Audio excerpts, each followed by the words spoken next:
Hi, I'm David Levin, and this is Pop Goes the Culture. So the summer of 2015 is the 30th anniversary of the release of Back to the Future, one of my favorite movies, by the way. So I thought it'd be a great time to hear what Marty McFly's mom thought of the film. Lea Thompson is my guest, and in this first of my three-part conversation, she and I will be talking about her early career leading up to Back to the Future. And we start with her movie debut in one of the great action thrillers of all time, Jaws, 3D. Should we go chronologically, or should we hit the big stuff first? Whatever you want. Okay. Well, first of all, I'm looking at Jaws 3D. Are you happy you did that? Yeah, Jaws 3D was my first movie. I got it in New York, right here. And what's really funny right now is the guy who shot it just directed me in my last movie for the Hallmark Channel, my Jane Doe movie, Jim Cotner. And so he was there for my very first movie, and he also did a Burger King commercial with me right before that. And we were both, I was like, I got a movie when I was doing this Burger King commercial. I was like, oh, I got a movie in Florida. And he goes, I'm going to Florida too. And I said, really? And he goes, I go, Jaws 3D? He goes, so anyway, it's an interesting circle because I was just working with him. And I had a lot of fun on Jaws 3D. Especially because I lied. I lied about two things when I got that job. I lied that I'd done a movie before. I said I had done 2 other movies and I'd never done a movie. And I lied because I said I could water ski, and I was supposed to water ski on this 3-tier pyramid. You know, those ski pyramids. And not only could I not water ski, but I couldn't swim. So I had a really interesting first week of training before the movie began because I had to learn how to water ski with this big ski team in SeaWorld in Florida. Do your own stunts? I did all my own stunts, and they were pretty intense because we had to take this pyramid. It was actually 2 pyramids, and we had to take it, and those things are designed to be on a lake. Right. So we had to take it out onto the ocean in Miami. And of course, the waves are much bigger, so it's way more dangerous. And plus, then we had to crash it. Those things are assembled pretty carefully, and then you disassemble them. You climb on each other's shoulders in a certain way, and you get on the guy's skis, and that's how you get back in. And in the story, I was supposed to be obnoxious, and I had to crash the pyramid, which is dangerous. Because if you go forward, you end up on all the ropes and in front of people's skis, you could really get hurt. So we had to crash it backwards and in the ocean. And I can't swim. But I can float, thank goodness. How did that work out? I mean, you're still here, obviously. Yeah, so. It worked out fine. I mean, I was really, really sore for the first couple weeks. But I was a dancer. I'd just come from being a ballet dancer, so it was pretty easy for me to, I was used to doing kind of dangerous stuff. And my legs were really strong on my stomach, but my arms weren't. So the water skiing thing, I was really sore. Plus from wiping out so many times, you go, so my neck was very sore. The first time I water skied, I ended up on my back, and that's it's like shoving water all the way through. It's a bad thing if you do it incorrectly. Yeah, it is. So that's my Jaws 3D story. And also, the first day of shooting, because I'd never done a movie before, there were a lot of things I really didn't know. And the first day of shooting, they said, Lea, we have a little stunt for you. And I go, well, I've been working on the water ski. They pushed a button, and this huge shark comes, wah! The first day they shot when the shark was supposed to attack me in the movie. So I was like, oh.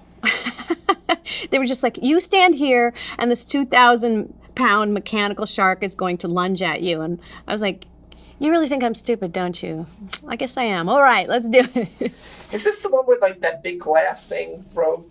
The big glass wall one? Yeah. Is that one? Yeah, it was all at SeaWorld. Yeah. And it was absolutely not scary. The only thing that scared people was when a frog jumped at the screen and when a hypodermic needle shot at it.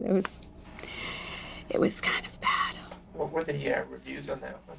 Oh, poor to devastating, I'm sure. And yet you managed to work again. Yes. Your next movie was just a little bit bigger than that. Yes. Well, my next movie was All the Right Moves with Tom Cruise. And that was a good movie. That was a well thought out movie. And it was more like a real movie. And it was trying to be a teen movie with some kind of social conscience or realism to it.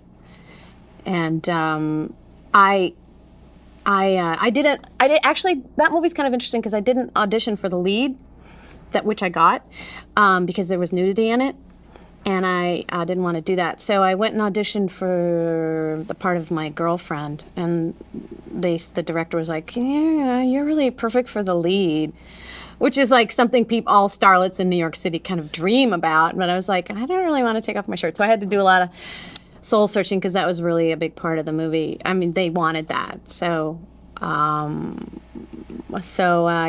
But then, I got assured that they were trying to make a decent movie, not just a super exploitation movie.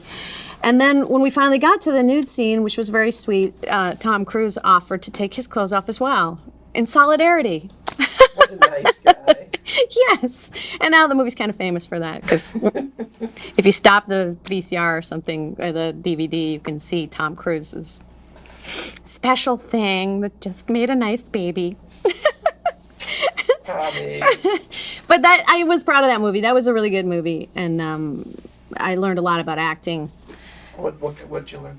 Well, Tom is a very serious actor, and the way he approached it was with 180% of his passion, and I learned a lot about just how to approach a character like that, because being a dancer and not really taking acting lessons ever, I really learned a lot, and I really learned a lot about standing up for myself and sticking up for my character.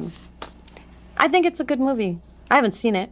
My kids haven't even seen it, I don't I think. saw it years ago. I mean, when it first came out, that was part of that whole sort of teen trending thing, and yet somehow, the stuff that you did, the stuff that Tom did, sort of went beyond. Like you look at that, you look at a risky business or something like that, and just different levels. It was trying to be a gritty movie. What was interesting about that movie is when the sun was out, we couldn't shoot outside. When the light was pretty, we couldn't shoot out because it was supposed to be in a coal mining town. And Jan de Bond, who's become a very big movie director, he was the DP, and it was his first American movie, which is interesting. I didn't know that. Next one after that was Red Dawn. Red Dawn. Red Dawn. I remember my audition for Red Dawn. John Milius said to me, "I got 3 questions to ask you." I go, "What?" He goes, "Can you ride a horse? Can you shoot a gun? Could you eat a squirrel?" Of course, I had eaten a squirrel because I'm from Minnesota. So I'd eaten a squirrel, I'd ridden a horse, and I could shoot a gun. So I got the part. Really? And he called me Beast Woman. I don't know why. He called me Beast Woman. So you could eat a squirrel, but you couldn't water ski. No. You know what? That makes sense, though, considering you're from. Yeah. So you Yeah. didn't have to lie about those 3 things. Yeah, I'd learned to stop lying since I almost died Oh in my first movie from lying.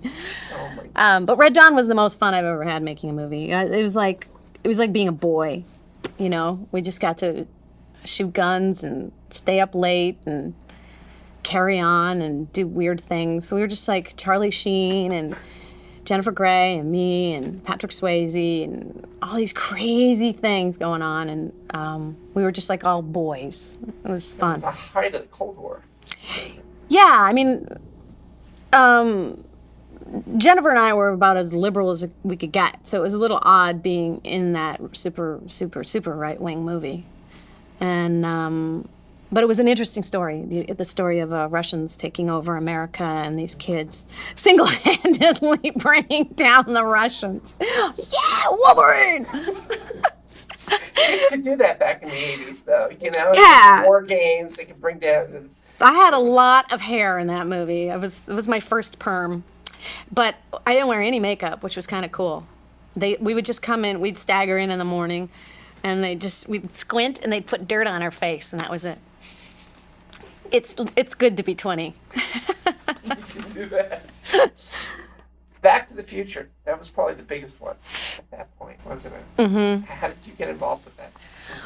Well, before I did Back to the Future, I did a movie called The Wildlife, and Eric Stoltz was in that. Eric Stoltz was my boyfriend, and Chris Penn, God rest his soul, was in it as well. And Art Linson directed it, and Cameron Crowe wrote the screenplay. Time out just for 1 second. Mm-hmm. Eric was your boyfriend or played your boyfriend? No, Eric played my boyfriend. He was definitely not my boyfriend. And I did that movie, and it was at Universal. And so when they started casting for Back to the Future, they were looking on the chem. Then they didn't have any kind of, computer editing. They did it on real things, and it was called a chem. And they were looking at the chem and to look at Eric Stoltz for the lead in Back to the Future.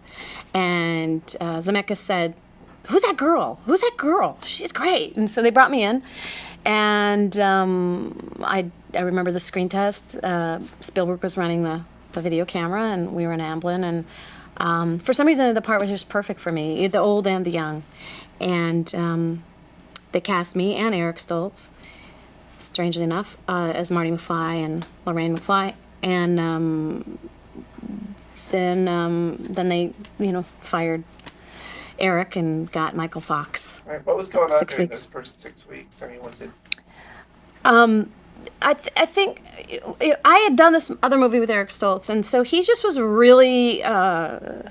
He had a really interesting process. He liked to create friction, I think. He liked to be called by his character name all the time. He wouldn't answer. If you said Eric, he wouldn't answer you. You had to call him by his character name, which a lot of people find hard, to do. And he wanted to grow his fingernails really long because guitar players have long fingernails and they were dirty and things like that just weren't going over in a big, giant summer teen movie. They wanted him to be a teen idol. And they also dyed his hair and tried to cover up he's got red hair, and they tried to cover up his freckles. And he just, after the first read-through of Back to the Future, everybody's sitting around going, ha ha ha, isn't that great? Because it really was a great script. And they said, "Eric, what do you think?" And Eric said, "I think it's a tragedy, really." Silence.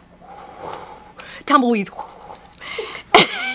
And they said, "Why do you think it's a tragedy?" And he said, and rightly so, he said, "My entire family remembers a past, and I, Marty, remember a completely different past." It was a very sad thought to think that you would remember something, all kinds of memories that no one else remembered. He was right, but wasn't the time to bring that up. He should have done that over cocktails with just me and a few close friends. So things just kind of went awry, So how did you guys find out? How did they let you guys know that he was no longer going to be, that they changed history yet again? 6 weeks into the show. This is a good story for me. I mean, anyway, at the time, and since the time I was doing Jaws 3D, I was dating and was engaged to Dennis Quaid. And so he was making a movie called Enemy Mine in Germany, and I was making Back to the Future. And we hadn't seen each other in a long time, so I had a week off, but they wouldn't let me leave at Back to the Future. So I just snuck on a plane to go to Munich to meet my boyfriend. And I call in, and at that time, no one had cell phones. And I called into my voice machine, and it was like, beep, hello, it's Steven. You gotta call me, Lea. Beep, it's Bob Zemeckis. Lea, call me. Beep, it's Bob Gail. It's like everybody called me, and I was like shaking in Munich, like, oh, what happened? They busted me. And so I called, and they said they had fired him, and which was very upsetting to me because he was really one of my really good friends, and I think he's a wonderful actor, so it was very upsetting, but I jumped on the next plane, and we had to reshoot 6 weeks. What sort of scenes had to be reshot? The main scene, there were two scenes that I had to reshoot that I remember specifically. One was the dinner scene when he comes to my house after he saves, who does he say? He saves him. Yeah, I save him. And that scene, and then the scene, that real famous scene where I go, Calvin Klein, isn't that your name? It's on your underwear. Originally, the underwear were supposed to be on my hope chest, not just his pants, but they changed their mind at the last minute, thankfully. But those two scenes I had to shoot over, and there was a lot. There was a lot of stunts.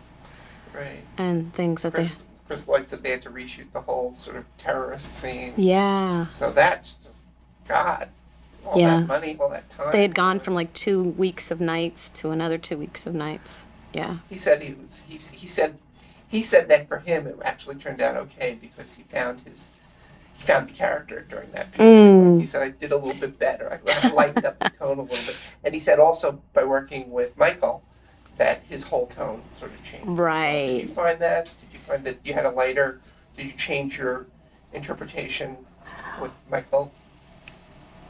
No. Okay. I didn't. I think in seeing that movie, I think just recently, I don't hardly ever watch my own movies, but I had just seen that movie oddly about a year ago on the big screen, and when I saw it, I was really struck by Crispin Glover and my work, that there was a lot of depth to it, that it really wasn't like, we really acted. I was impressed. You know, you forget this stuff and you get used to your own stuff and you're like, ugh. But we did a lot of really deep work. I mean, the whole love, the whole disappointment thing when we're old, the whole, when I fall in love with him, when he finally hits Biff and I fall in love with him. I mean, it's not fake work. It's not surface work. And we really, I was really proud of us. I thought we went for, and I think it made the movie it grounded the movie. And Michael was a great compliment for that because he was so, up and energetic and funny and falling over and all that. But I think that we were a good balance because you got to have heart for a movie to become classic like that movie. You have to feel something. And I'd forgotten that you did feel something when you see that movie. It's one of the best movies, I think. At the time, I thought it was one of the best movies I'd ever seen. Yeah, it was really beautifully constructed. But you forget those moments, like when Lorraine puts the cake down and she's like, and she's laughing, and Crispin's laughing, and you see this look on her face, like Lorraine is just like, grabs her vodka. You just get this feeling like this woman is dead. Her life is over. She's so unhappy. And that gives you something that when you see her young and you go, oh my God, she was once happy, she was once beautiful, she was once vivacious, and her life has been, destroyed. Yeah. How does it feel to look at it, 20 and some odd years later, and, now having the depth of being an adult, knowing, having your own life experiences now, how does it feel to see it on that level? I don't know. It's always weird to see yourself a long time ago. It's like, who was I? It's weird. But it's also weird because I'm almost the age that Lorraine, everyone was like, when I'd be in makeup, they're like, oh, you're so old. Now I'm almost that age. And I'm only like 3 years away. Yeah, okay, you don't look anything like Lorraine looked. I look a little bit. They did a little pretty good. They did a little right here and a little right here, the makeup. But, that makeup's always looks bad. It's hard to do age makeup. How was it to play the different ages and the different versions of Lorraine? Because Lorraine went through a couple of changes in a couple of different movies. Yeah, it was cool. It was a great part. I always think I'm so happy that I'm known for that part mostly. Because it was versatile. All the characters were interesting. I'd forgotten, even in Back to the Future 2, all the work I did with being 85 and being the alternate Lorraine with the big boobs and the young Lorraine again. I was like crazy. That's it for now. Next time on Pop Goes the Culture, Lea Thompson and I will continue our conversation about Back to the Future. And we'll also talk about one of the first great Marvel comic films. Or maybe not. Long before Guardians of the Galaxy and his, spoiler alert, cameo appearance in the credits of that film, there was, of course, Howard the Duck, the movie. That's right. Lea Thompson reveals all next time. See you then on Pop Goes the Culture.